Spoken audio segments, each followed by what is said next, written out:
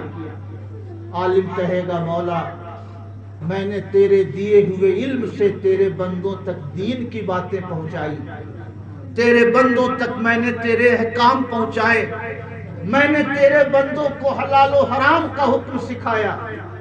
اللہ تعالیٰ فرمائے گا نہیں، تو نے اس لیے میرے دین کی تبلیغ کی تاکہ دنیا میں تمہارے علم کا چرچا ہو، دنیا میں تمہارے علم کی شہرت ہو، دنیا میں تمہیں عالم کہا جا چکا، اب میری بارگاہ میں تیرے لیے کوئی اجر نہیں ہے۔ فرشتے کو حکم ہوگا اس عالم کو بھی فرشتے لے جا کے جہنم میں ڈال دیں گے۔ جب یہ حدیث پڑھتے حضرت معاذ ابن جبل تو اتنا روتے تھے کہ بے ہوش ہو جاتے۔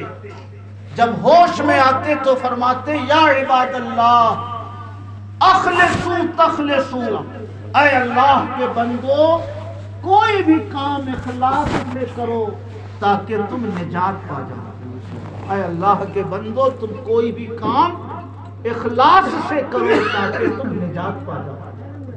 ماشاءاللہ دارالعلوم رضویہ کے صدر المدرسین حضرت مولانا سلیم الدین صاحب تشریف لائے ہیں، حضرت مولانا ریاض الدین صاحب بھی تشریف لائے ہیں۔ اللہ تعالیٰ ان کی آمد کو اس مجلس کی قبولیت کا ذریعہ بنائے۔ مولانا سلیم صاحب کو میں صوفی عالم کہتا ہوں۔ غلط ہے نا حضرت، دھوکے میں ہیں آپ۔ مبارکپور میں جو پڑھتے تھے کسی کو برا بھلا کہنا ہوتا تھا تو اس کو صوفی کہتے تھے۔ ہاں یہ صحیح ابھی بولے آپ۔ مکار کہنا ہوتا تھا، کہتے بڑا صوفی بنتا ہے۔ مگر حقیقت یہ ہے کہ صوفی ہی اصل عالم ہے، صوفی ہی اصل عالم ہے۔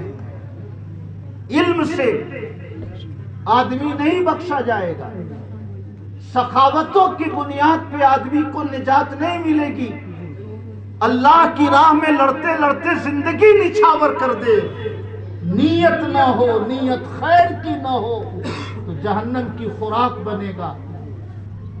اس لیے مجاہد ہونے کے ساتھ ساتھ صوفی ہونا ضروری ہے، عالم ہونے کے ساتھ ساتھ صوفی ہونا ضروری ہے۔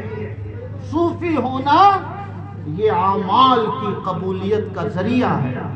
اللہ تعالیٰ جب کسی بندے پہ فضل فرماتا ہے تب اسے صوفیاء کرام کے راستے پہ چلنے کی توفیق دیتا ہے۔ اللہ تعالیٰ جب کسی بندے پہ کرم فرماتا ہے تب اسے صوفیاء کرام کے راستے پہ چلنے کی توفیق دیتا ہے۔ بہت شاندار تقریر ہمارے بھائی نے کی، کیا نام ہے آپ کا؟ محمد شمشیر عالم۔ بہت خوبصورت تقریر کر رہے تھے اور غوث اعظم کا پورا شجرہ انہوں نے سنا۔ ہم لوگوں کو حیا آنے لگی کہ بہت دنوں سے ہم لوگ کہتے ہیں کہ غوث اعظم نجیب الطرفین ہے، والد کی طرف سے بھی سید ہے، والدہ کی طرف سے بھی سید ہیں، مگر پورا شجرہ یاد کرنا اس کی توفیق نہ مل سکی۔ ہمارے معزز عالم دین نے آج وہ شجرہ ہم لوگوں کو پڑھ کے سنایا۔ غوث اعظم فرماتے ہیں اے لوگو، جس گھر میں کسی کی تصویر ہو اس گھر میں فرشتے نہیں جاتے۔ ہے نا حدیث شریف، لا يدخل الملائکۃ بیتا فیہ کلب او جنب او سورہ، جس گھر میں کتا پالا جاتا ہو، جس گھر میں کوئی ناپاک آدمی رہتا ہو، جس گھر میں کسی جاندار کی تصویر رہتی ہو، اس میں رحمت کے فرشتے نہیں جاتے۔ آج کل دیہاتوں میں خواجہ اجمیری کا فوٹو لگائے رکھتے ہیں، غوث اعظم کا فوٹو لگا کے رکھتے ہیں، بابا تاج الدین اولیاء کا فوٹو لگا کے رکھتے ہیں۔ دیوا شریف کا عقیدت مند ہو تو حاجی وارث علی شاہ کی تصویر لگا کے رکھتے ہیں۔ اگر فوٹو لگانا یہ اللہ کی رحمتوں کے نازل ہونے کا سبب ہوتا تو ہر مسلمان اپنے گھر میں اپنے پیغمبر کا فوٹو لگاتے۔ ان سے بڑھ کر نہ کوئی ولی ہیں، ان سے بڑھ کر نہ کوئی غوث و قطب ہیں، ان سے بڑھ کر نہ کوئی رسول ہیں۔ اگر فوٹو لگانے سے اللہ کی رحمت برستی تو ہر مسلمان اپنے گھر میں گنبد خضرا کی تصویر نہیں لگاتا، گنبد خضرا کے مکی کا فوٹو لگاتا۔ مگر آج تک کسی نے بھی نبی کا فوٹو نہیں دیکھا، تو جب نبی کی تصویر ہم نہیں لگا سکتے ہیں تو کسی ولی کسی بزرگ کی تصویر ہم کیسے لگا سکتے ہیں؟ اس لیے مسلمانوں، شادی کا فوٹو دماغ کے کمرے میں سیف رکھو، قربانی کا بکرا خوبصورت ہو تو اس کی تصویر دل میں سیف رکھو، دیواروں پہ اللہ کے کلام کی تصویریں رکھو، کعبہ کی تصویریں رکھو، کربلا والے کے روضے کی تصویر رکھو، کسی جاندار کی تصویر نہ رکھو۔ جس گھر میں جاندار کی تصویر ہوتی ہے اس میں رحمت کے فرشتے نہیں جاتے۔ تو غوث اعظم کتنی پیاری بات فرماتے ہیں، اے لوگو، جس گھر میں انسان کی تصویر ہو اس میں رحمت کے فرشتے نہیں جاتے، تو جس دل میں دنیا کی محبت ہو اس میں خدا کیسے جلوہ فرما ہو سکتا ہے؟ جس دل میں دنیا کی ہوس ہو، جس دل میں دنیا کی آشائشوں کی طلب ہو، اس گھر میں، اس دل میں اللہ کی رحمتوں کی جلوہ گری کیسے ہو سکتی ہے؟ اس لیے خدا کو پانا ہے، فرشتوں کو گھر میں بلانا ہے تو انسانوں کی تصویر ہٹاؤ، اور اگر اپنے دل میں اللہ کے انوار و تجلیات کی بارش دیکھنی ہے تو اپنے دل سے دنیا کی ہوس نکالو، دنیا کی محبت نکالو، شہرت کی خواہش نکالو۔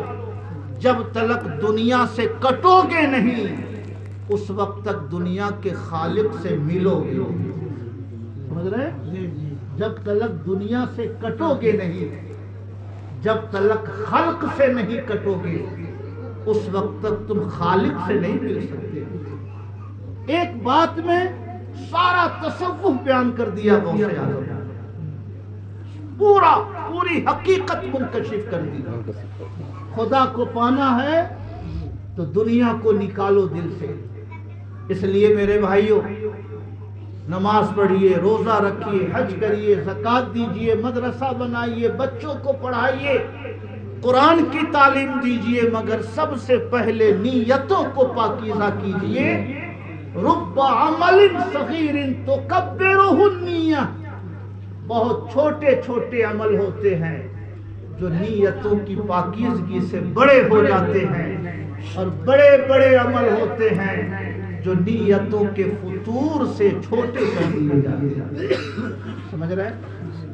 حضور مفتی اعظم ہند ایک مرید کے گھر تشریف لے گئے، مکان میں نئے مکان کا افتتاح تھا، فرمایا مکان ماشاءاللہ بہت اچھا بنایا آپ نے، یہ کھڑکی ادھر کیوں لگائی؟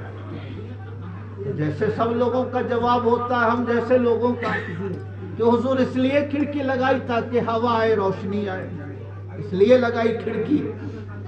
مگر بزرگوں کی نظر نیت پہ کتنی ہوتی ہے؟ فرمایا یہ نہ کہیے، یہ کہیے کہ کھڑکی اس لیے لگائی ہے تاکہ اذان کی آواز آئے. سبحان اللہ سبحان اللہ. کھڑکی لگانا بھی آپ کے لیے عبادت ہو جائے گا. ہوا اور روشنی آپ کو مفت میں مل جائے گی. ہوا اور روشنی مفت میں مل جائے گی. یہ نہ کہیے کسی سفر میں جہاز سے سفر کیا, جہاز کے سفر کو پسند نہیں کرتے, کہتے تھے کہ یہ فضول خرچی ہے. ایک بار فرمایا کہ جہاز کا سفر اچھا ہے, تو جو علماء بیٹھے تھے پوچھا کیوں اچھا ہے؟ تو کسی نے کہا کہ حضور وقت کم لگتا ہے, آسانی سے آدمی پہنچ جاتا ہے, 24 گھنٹہ 72 گھنٹہ نہیں لگتا ہے. تو کہا نہیں, جہاز کا سفر اس لیے اچھا ہے کہ نماز قضا نہیں ہوتی.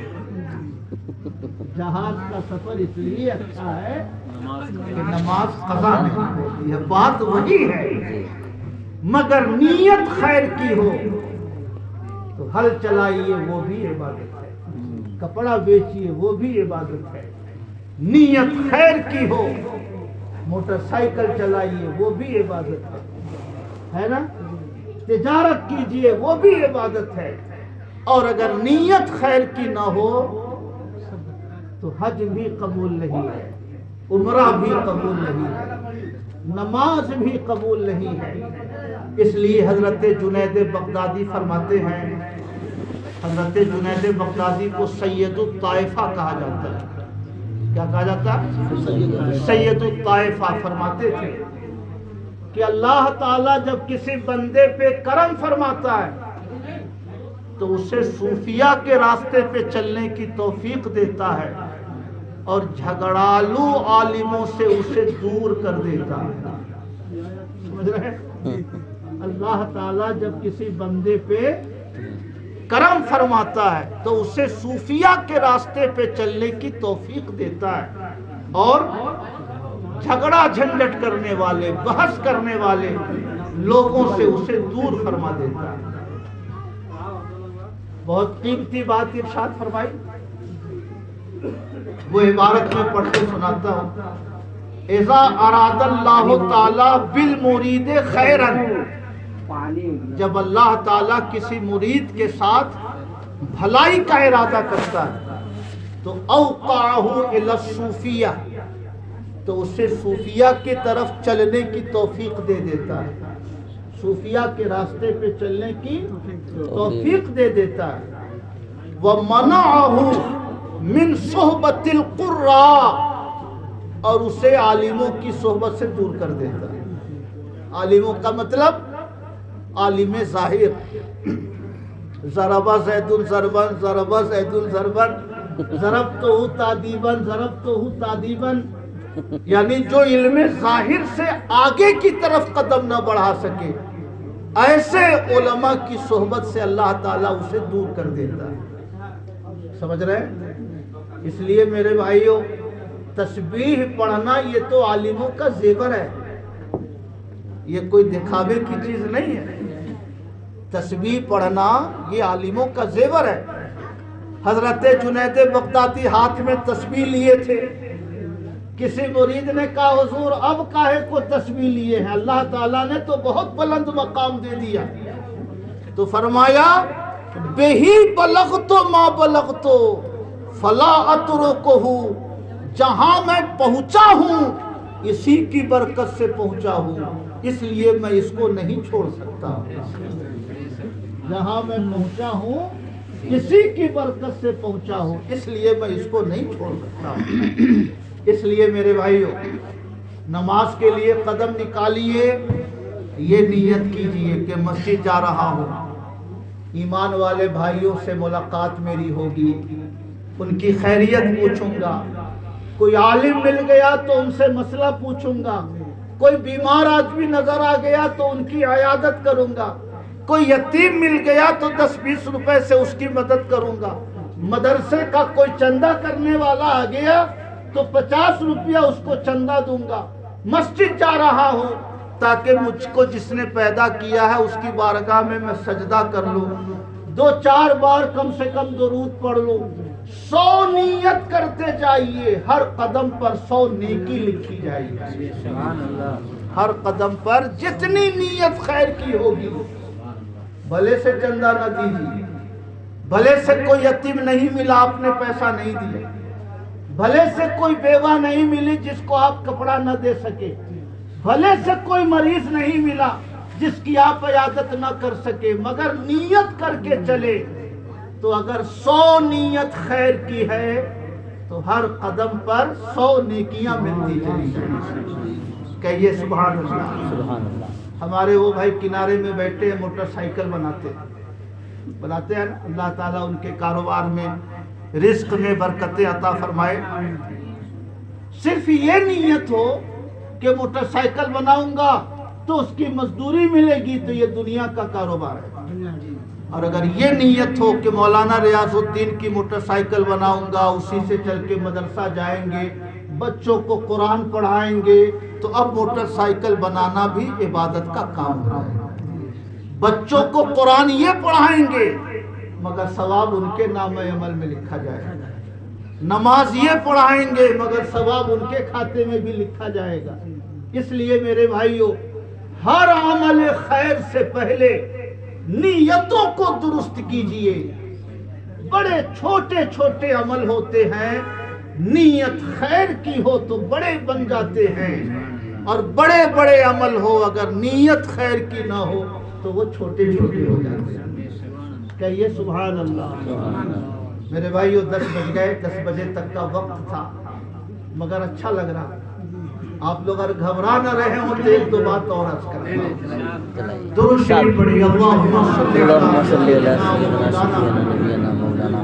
محمد معدن الجود والکرم وعلی آلہ وصحبہ وبارک وسلم صلاۃ و سلام علیک یا رسول اللہ۔ ہم لوگوں کے دادا استاذ ہیں حضور حافظ ملت، ہم لوگوں کے دادا استاذ ہیں، مولانا سلیم صاحب کے بھی دادا استاذ ہیں حضور حافظ ملت۔ ان کو ہم لوگوں کو اپنے لیے رول ماڈل بنانا چاہیے۔ عالم تھے مگر کوئی لمحہ اللہ کے ذکر سے خالی نہیں رہتے۔ 18 کتابیں پڑھاتے تھے، جس میں سے سب سے ہلکے درجے کی کتاب شرح جامی ہوتی تھی۔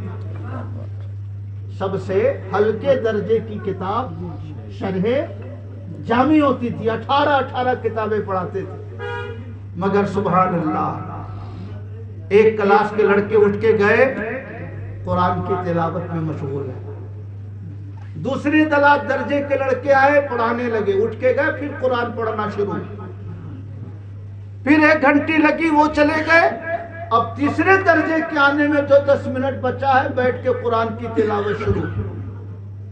مبارک پور سے چلے مدرسے سے مبارک پور کے لیے قرآن پڑھتے جا رہے ہیں، مبارک پور سے چلے مدرسے کے لیے قرآن پڑھتے آ رہے ہیں۔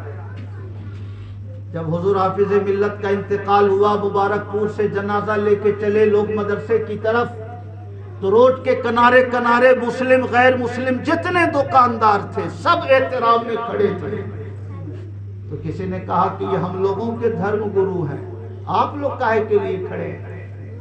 کہا سنو، یہ جتنے تمہارے دھرم گرو ہیں اتنے ہمارے بھی ہیں، 40 سال سے اسی راستے سے آتے جاتے دیکھ رہا ہوں، مگر کبھی کسی کے گھر کی طرف تاکتے نہیں دیکھا، کبھی کسی کی دکان کی طرف جھانکتے نہیں دیکھا۔